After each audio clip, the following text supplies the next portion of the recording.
Betty Jones, reporting live from San Joaquin. And me, Ruth Barrymore, live from Washington, D.C. As everyone knows, just last month, our very own stock market crashed, leaving many investors and Americans at a loss for words and in great fear. I hoped our hand-selected President Hoover would see this problem and step up, but it's looking like quite the opposite. It has already been reported that thousands have lost their homes due to insufficient funds. Some have begun swarming in shanty towns where conditions are horrible. Because of these conditions, they have gained the nicknames Hoovervilles, and I think that is quite fair. When you don't help your people, they won't help you. I like to see how this carries on to the 1932 presidential election. But for now, let's go over to our weather analysis. And I have some unfortunate news regarding weather trends. It seems like the Great Plains will continue its days without water. As we see here, the dust will only continue to travel further down. If you live in these areas, I highly encourage you to move away.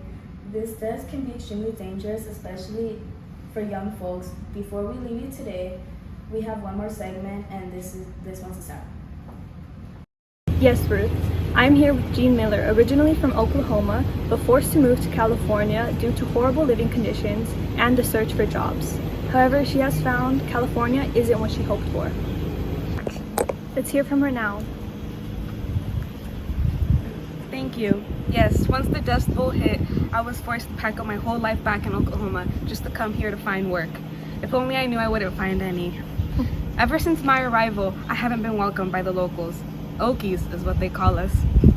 They're only upset because we're taking the jobs that they want.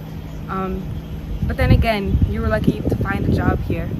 For those who weren't so lucky like me, we were forced to live in these shanty towns which we call Hoovervilles. Come, I can take you now. Okay, we're getting live evidence.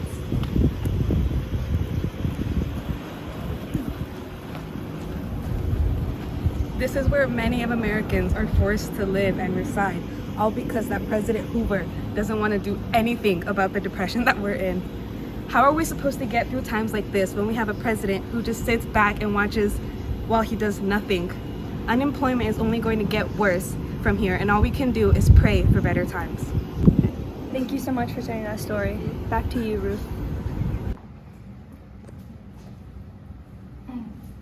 I pledge myself to a new deal for the American people. The country needs, and unless I mistake its temper, the country demands bold, persistent experimentation. President New Deal, bold experiments are dangerous overreach. Is this still a republic? President Roosevelt has led us into a complete 180. The cost of these programs is staggering, and national debt climbs higher and higher.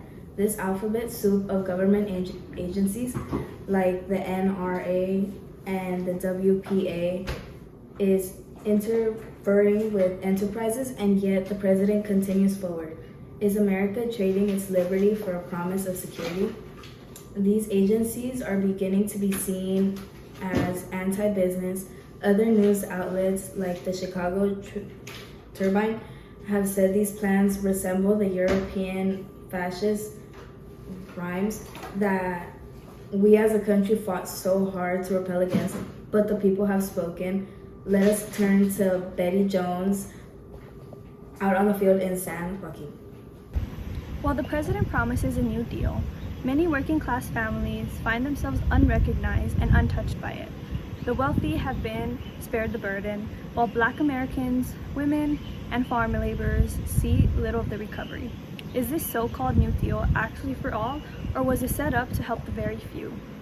I hope you remember her. Jean Miller is with us once again to share an update on her story, to help us understand whether FDR has really brought the change that he promised. Let's walk over to her now. Hi, Jean. Hello. How are you? Times could be better, but they could be worse.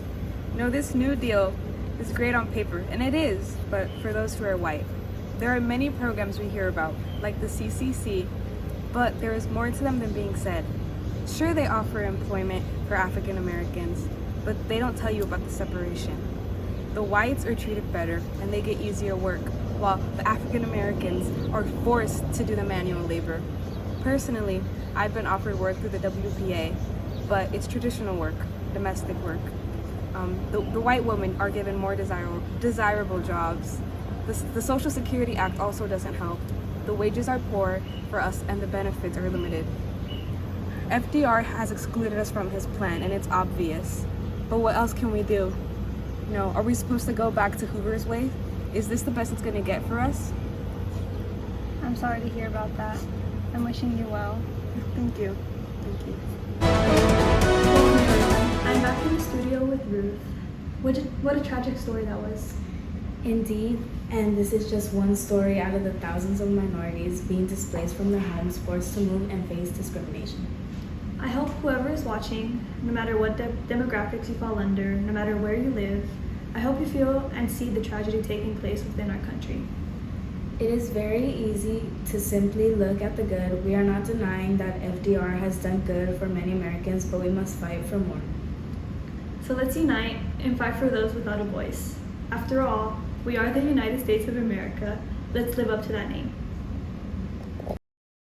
Thank you. Yes, once the Dust Bowl hit, I was sorry. My fault. So. While the private class families find themselves unorganized, unrecognized, oh my gosh. All? Or what is it set up to own? Move away. This does.